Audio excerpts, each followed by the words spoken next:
Bonjour à toutes, bonjour à tous. Donc effectivement aujourd'hui le D850, on a 20 minutes pour s'en parler, donc on va faire un petit peu court. On pourrait passer une demi-journée complète dessus. Donc je ne vais pas tout aborder. On a un pôle dédié au D850 derrière vous pour que vous puissiez le prendre en main. Il y en a encore quelques-uns ici aussi pour l'essayer avec les objectifs. L'idée c'est de vous expliquer pourquoi on a lancé ce D850 et aussi pourquoi il est aussi bien reçu par le public et la presse. Le claim du D850, son Je suis, c'est Je suis magnifique. On avait déjà un petit peu anticipé les choses, on était très confiant sur l'accueil de cet appareil, donc il y a un petit peu de fierté derrière ça, mais je crois que c'est justifié.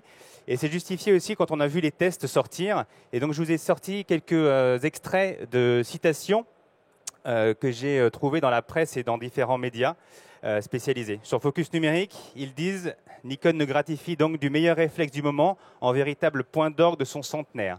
Puisqu'effectivement, le D850 a été annoncé le 25 juillet, la date anniversaire des 100 ans de Nikon, effectivement comme un point d'orgue à notre anniversaire. Sur lesnumériques.com, le D850 offre tout simplement la meilleure qualité d'image que nous ayons vue jusqu'à présent. C'est des gens quand même relativement exigeants, donc quand ils écrivent des choses comme ça, c'est qu'ils le pensent. Chasseur d'images, pas moins exigeant. L'appareil semble bien né, il est difficile de trouver un manque dans la fiche technique. Sur 01net.com, le meilleur réflexe numérique jamais conçu. Le monde de la photo, monstrueux de polyvalence, c'est un point très important dans le concept même du D850. Sur réponse photo, avec ce D850, Nikon s'approche dangereusement de la formule du réflexe idéal. Ils sont relativement unanimes, c'est assez dithyrambique, j'ai l'impression qu'ils ont fait un petit peu une compétition entre eux pour dire le meilleur du D850, ça fait très plaisir, même si c'est pas moi qui l'ai fait, je le prends un peu pour moi malgré tout. Donc eux, ils ont l'avantage en fait d'avoir utilisé l'appareil sur le terrain et d'avoir testé vraiment l'appareil dans son ensemble. Il y a d'autres tests qui sont faits, et notamment DxO, qui vont tester l'appareil de façon vraiment technique, et en l'occurrence le capteur. Jusqu'à maintenant, le podium de DxO sur la note des capteurs était tenu par Sony, l'Alpha 7R Mark II, avec une note de 98. Le D810 maintenait encore sur le podium sa place de numéro 2, avec une note de 97. Et depuis le test des D850, le podium a été complètement chamboulé, puisque le D850 est le premier réflexe plein format à atteindre la note de 100 sur le ranking DxO. Voilà, ça montre un petit peu pourquoi tout le monde est aussi... Enfin, ça montre que tout le monde vraiment est unanime sur le produit, et on va essayer de comprendre pourquoi ils le sont. Donc j'espère que vous allez aussi l'adorer, une fois que vous aurez compris tout ça. Alors le D850, ça ne vous a pas échappé, c'est un réflexe avant tout. On l'a annoncé plus ou moins officiellement, je vous demande de le garder pour vous. On travaille très sérieusement sur les hybrides. Je ne vais pas vous dévoiler plus que ça aujourd'hui. Mais le D850, c'est un réflexe. Et en tant que tel, il a des avantages indéniables. Quand on se parle de réflexe, on va se parler de plaisir, on va se parler de sensation, on va même se parler de sensualité. En fait, on se parle d'un terme que j'appelle le caméraness. Le caméraness, c'est cette relation physique qu'on a avec son appareil photo, cette envie de le prendre en main, de par les matériaux, grâce au viseur optique, de par sa finition, la confiance qu'on a avec l'appareil.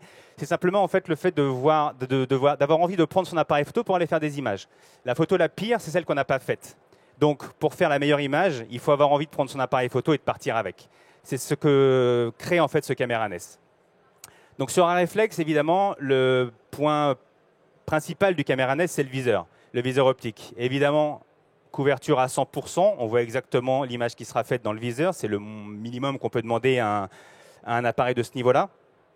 L'autre point très important, c'est le grossissement. C'est un chiffre qui ne parle pas vraiment grand-chose, puisque en fait, en plus, ce n'est pas un gros chiffre, 0,75 fois, ça ne parle pas tellement. Mais dans notre gamme, c'est le meilleur simplement grossissement qu'on puisse offrir. Même sur un D5, le D5, c'est le fer de lance, le très très haut de gamme dans notre gamme de réflexes.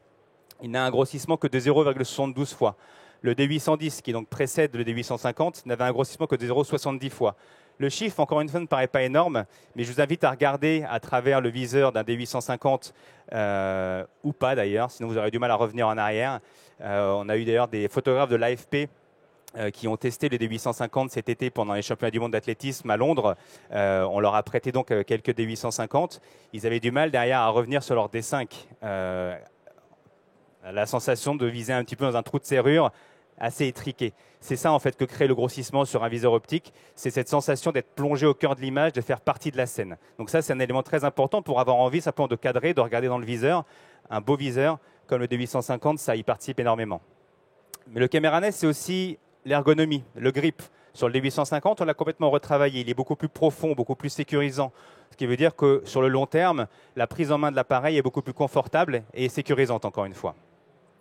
Le caméra NES, c'est aussi la confiance qu'on a dans son appareil de par sa construction. On a un boîtier en magnésium pour une construction mécanique, une solidité mécanique ultime.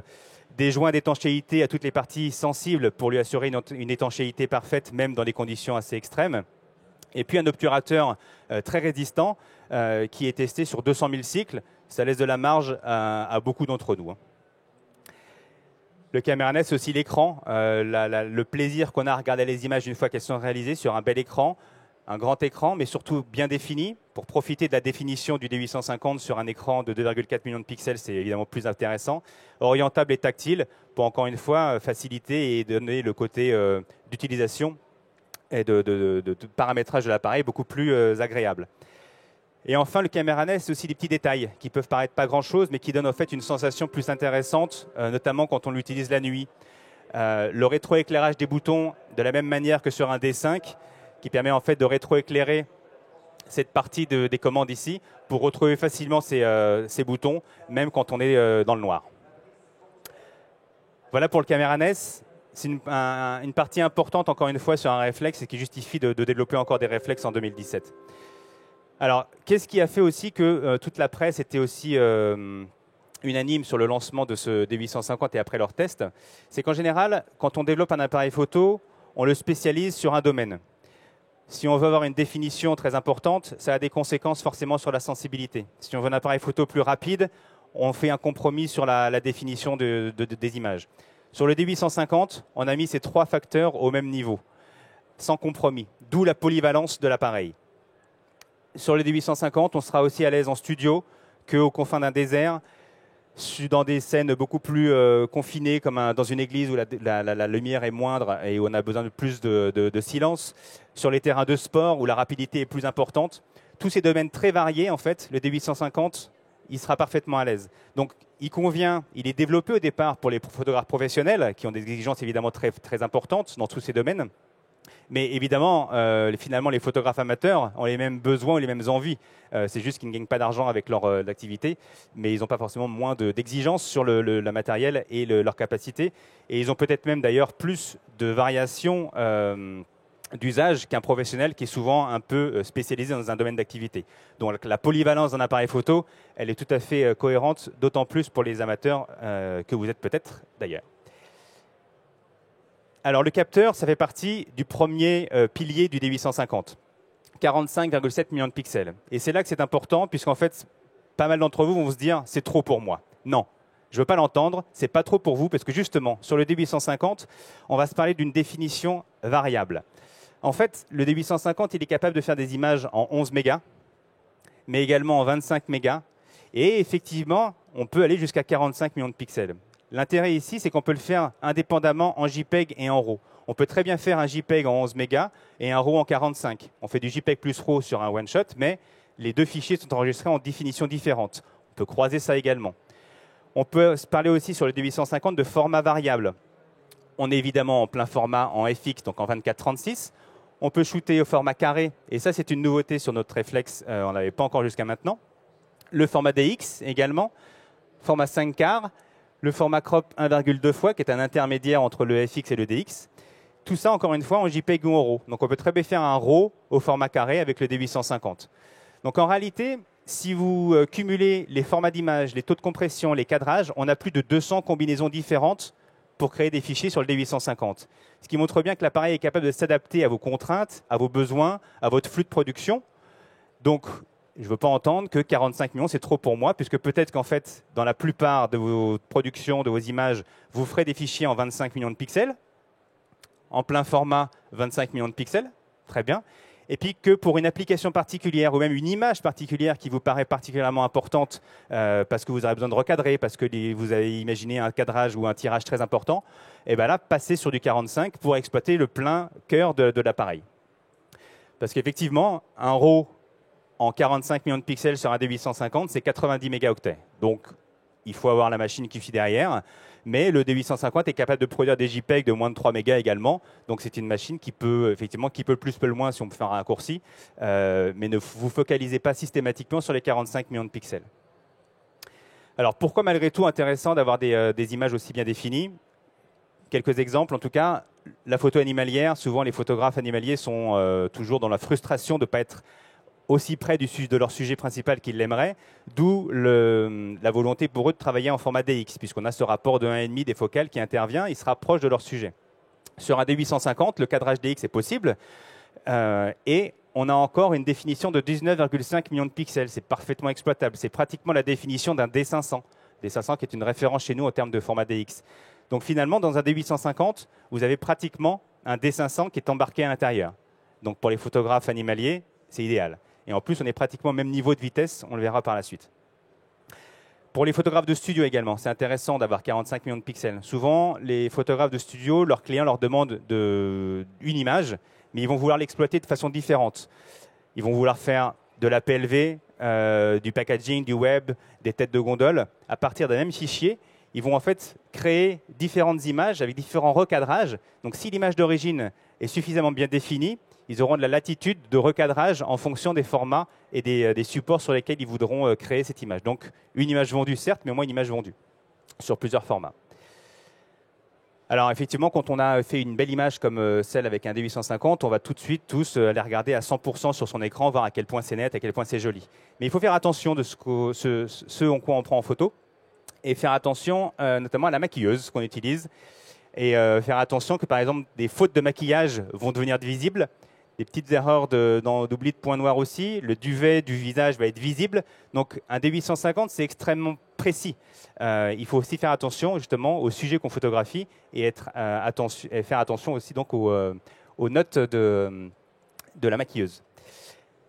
Un D850 en 45 millions de pixels, c'est la possibilité également de recadrer une image verticale en horizontale en gardant encore 20 millions de pixels. Donc l'image d'origine ici, un cadrage, un portrait vertical.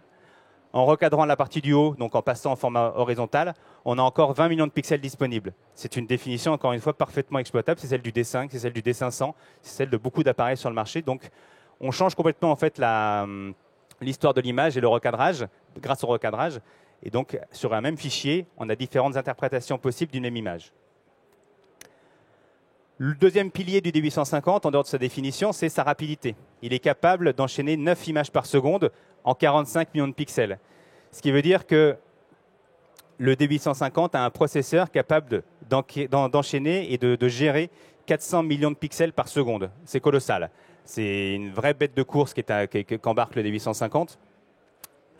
Le point important dans cette rafale, c'est qu'en fait, on a aussi de la souplesse sur le buffer qui est utilisé. Sur le D850, on peut enchaîner 51 vues en RAW avant que le buffer ne commence à saturer. Sur le D810, pour comparaison, on n'était qu'à 28 vues sur un capteur qui ne faisait que 36 mégas. Donc on est beaucoup plus souple sur le moment où l'instant va être important. L'intérêt d'avoir une rafale rapide, ce n'est pas d'avoir 51 vues sur la carte mémoire. C'est d'aller chercher l'instant précis où l'expression du sujet était la bonne, où la composition était idéale, et d'aller extraire cette image-là. Donc si on a le temps de le faire sur une séquence plus longue, on a plus de chances d'avoir la bonne image au bon moment. Plus il y a d'images à la seconde, plus on a de chances que l'expression soit correcte également. Et donc ça, c'est supporté également par un système de carte mémoire double. Donc on a 2 slots de carte mémoire. Un très classique, mais rapide malgré tout, c'est les SD en UHS 2. Et un nouveau format peut-être pour vous, qu'on a introduit avec le D5 et le D500. Le format XQD, qui est aujourd'hui le format le plus rapide de carte mémoire, qui permet donc de libérer le buffer beaucoup plus rapidement. Intéressant pour les rafales, évidemment, mais également pour la vidéo en 4K, on verra tout à l'heure. Alors, faire des images avec autant de définition et aussi rapidement, ça n'a de sens que si elles sont nettes, évidemment, et que toutes sont nettes. Donc, sur le D850, on n'a pas fait moindre que faire le mieux que ce qu'on savait faire. En l'occurrence, on a équipé le D850 du même module autofocus que sur le D5, qui est une référence en termes d'autofocus, notamment chez les photographes de sport, qui plébiscitent l'efficacité et la rapidité du D5 en termes d'autofocus. La force de ce système autofocus, ce n'est pas seulement le module autofocus lui-même, qui est extrêmement important, évidemment. 153 collimateurs qui ont une couverture très large. tous les collimateurs ne sont pas sélectionnables. Sur un D850 ou un D5, seulement les carrés que vous voyez en grand ici sont sélectionnables. Les petits points autour font partie des 153 collimateurs, mais cela ne participe que, entre guillemets, à l'analyse de l'image pour interpréter là où sera le sujet au moment où on va faire la photo. Toute cette analyse, en fait, elle est faite sur un processeur qui est dédié. On a un processeur, le XPIT5, qui gère la partie image, le traitement d'image. Et on a un autre processeur dédié à l'autofocus qui va travailler en parallèle pour analyser ces 153 collimateurs en temps réel et anticiper même le time lag, qui est court, certes, sur un D850, mais qui existe et qui est d'autant plus visible que le sujet est rapide, c'est-à-dire le moment où vous déclenchez et le moment où la photo est réellement faite. L'appareil le prend en compte pour analyser le sens dans lequel le sujet se déplaçait et anticiper le moment où il sera vraiment pris en photo. Donc ça, c'est possible grâce à ce processeur ultra rapide qu'équipe le D850 et donc le D5. Le module autofocus lui-même également est très performant en termes de basse lumière. L'appareil est capable de faire la mise au point sur des sujets que vous voyez à peine à l'œil nu, moins 4 IL. Moins 4 IL, ça correspond grosso modo à une nuit en campagne avec un quart de lune. Donc c'est des endroits où on ne voit pas grand-chose. L'appareil, lui, il fait la mise au point sans que vous voyez le sujet pratiquement. Autre point important sur le D850, c'est la précision de l'autofocus. Sur la conception d'un réflexe, c'est vrai pour tous les réflexes, on a évidemment une cellule autofocus, celle que je vous montrais juste avant, qui est placée sous le miroir principal, sous un peu la semelle du boîtier si vous voulez. Elle est différente donc du capteur lui-même qui lui va faire l'image. Si vous avez un moindre petit décalage de l'ordre de quelques microns entre cette cellule et le capteur, vous allez avoir ce qui s'appelle du back ou du front focus, un petit décalage systématique en avant ou en arrière. Sur le D5, le D500, le D7500 si vous le connaissez, et le D850, donc sur tous les derniers boîtiers de notre gamme, on a mis en place un système automatique d'ajustement précis de l'autofocus. Vous avez simplement à appuyer sur 2 boutons quand vous êtes en mode Live View.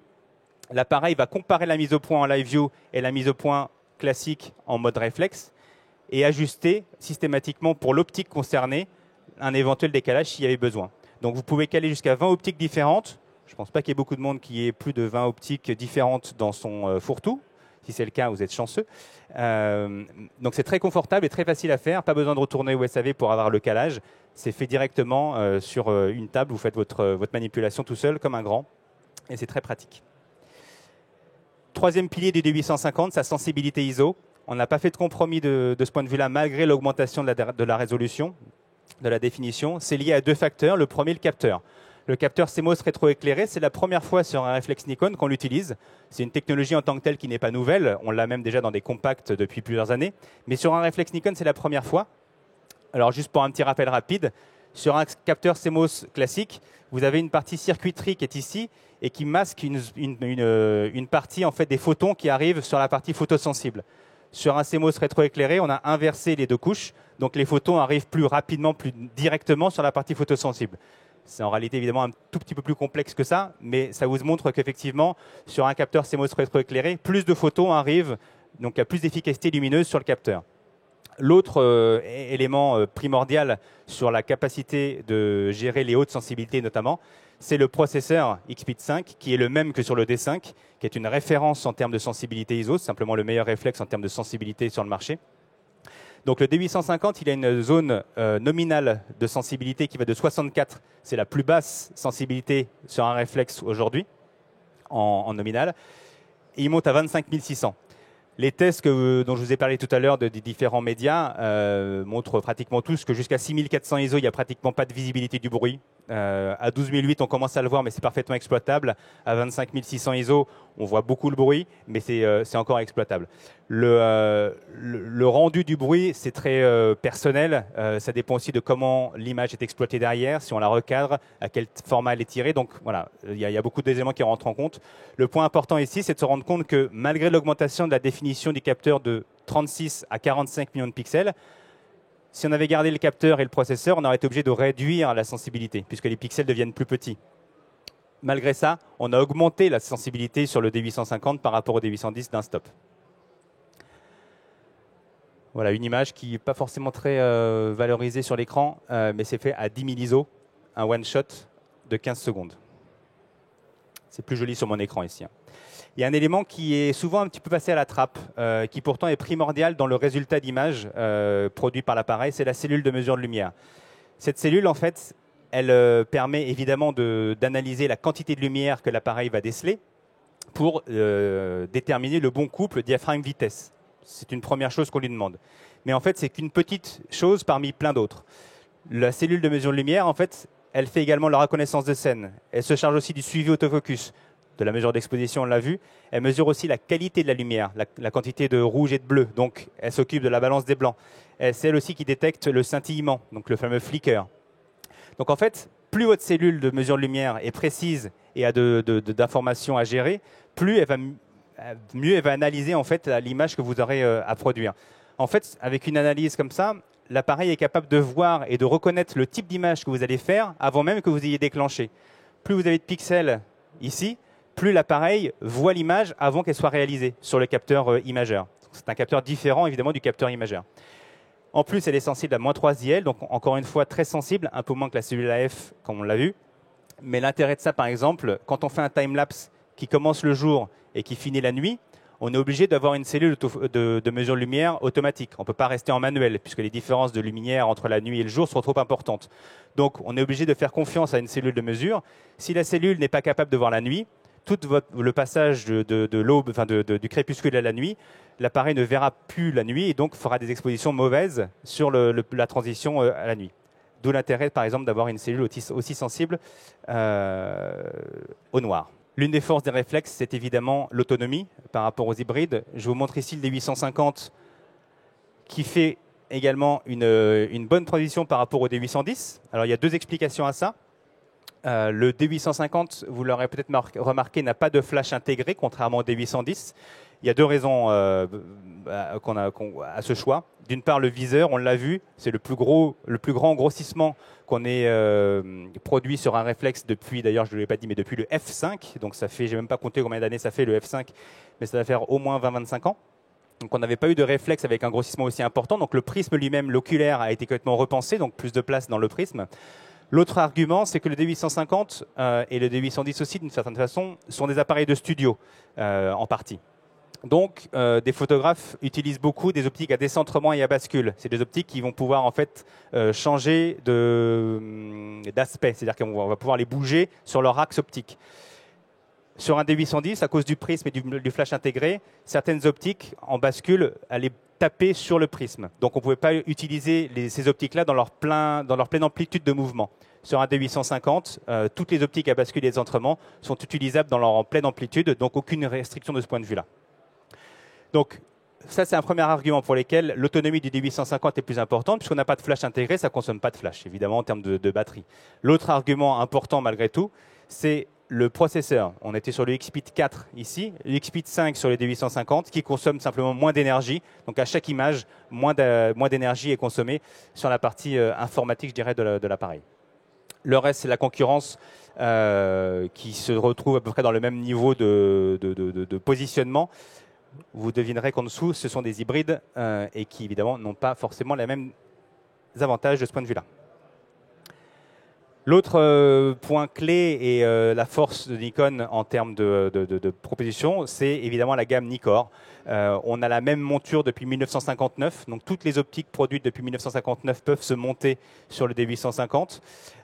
Évidemment, à l'époque, et jusqu'à encore quelques dizaines d'années, on n'avait pas anticipé que les boîtiers iraient si loin en termes de définition. Malgré tout, évidemment, les ingénieurs Nikon ont en tête la roadmap, c'est-à-dire le plan de développement produit à long terme. Donc, les optiques qui ont été développées il y a déjà plusieurs années ont anticipé les besoins futurs et donc maintenant actuels des capteurs à très haute définition. C'est pour ça que la liste des optiques qui sont déjà prêtes en termes de définition pour accueillir un D850 est relativement large. Grosso modo, toutes les optiques 1.8, la très grande majorité des optiques 1.4, les gros télé, les zooms f4, les zooms 2.8, les optiques PC dont je vous parlais tout à l'heure, les macros également. Alors, ça ne veut pas dire que les optiques qui ne sont pas ici ne sont pas compatibles. Ça veut dire qu'elles ne vont pas restituer, elles ne vont pas pouvoir permettre au D850 de restituer toute la définition, la finesse de son capteur. Malgré tout, vous pourrez les utiliser. Une optique, ce n'est pas qu'une définition. C'est aussi une pâte, un rendu, une matière qui est produite, une qualité de flou d'arrière-plan. Tout ça, c'est aussi une sensation. Ce n'est pas qu'une définition. Donc, les optiques sont toutes compatibles. Celles-ci sont celles qui vont exploiter au plein la définition des 45 millions de pixels du capteur. Mais encore une fois, comme on l'a vu au début, 45 millions de pixels, c'est peut-être que pour certaines applications et ce n'est pas systématiquement un besoin dans votre usage quotidien. Alors, j'oublie pas la vidéo. C'est un point important parce que le D850, c'est notre premier réflexe à proposer de la vidéo 4K en plein cadre, donc sans recadrage. On va pouvoir donc exploiter pleinement toute la gamme d'optiques grand angle sans avoir ce coefficient de 1,5 qui est intervenu jusqu'à maintenant. On a des modes en slow motion en Full HD, des fonctions audio avancées, notamment un atténuateur audio qui va éviter de saturer la bande son quand on a des bruits un peu costauds qui arrivent par inadvertance. Stabilisation électronique et focus speaking, une assistance à la mise au point manuelle en Full HD.